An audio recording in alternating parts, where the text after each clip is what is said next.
So watch out for the buying continuation. You see that happening exactly right there.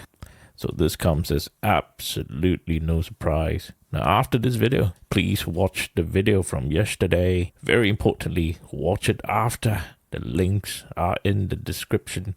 You have to watch that because in yesterday's video, I talked about this very important thing here. And that is how our downside is being limited with that pink.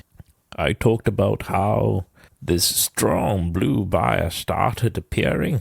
I talked about how the 5-day moving average was just soaking up sellers right there and clearing the way for this to break up. And I told you to watch out for buying continuation structure. Now watch yesterday's video after this one. It will make more sense to you. But before that, I wanted to show you the intraday algorithms. The very important algorithm here that determined this buying continuation structure, and that's in the end of day summary here. Members, please review today's trade setups here. And the most important thing was this understanding that there is a teal that is guiding, and you see the teal and the magenta there. So if you want to be looking for more downsides, you have to wait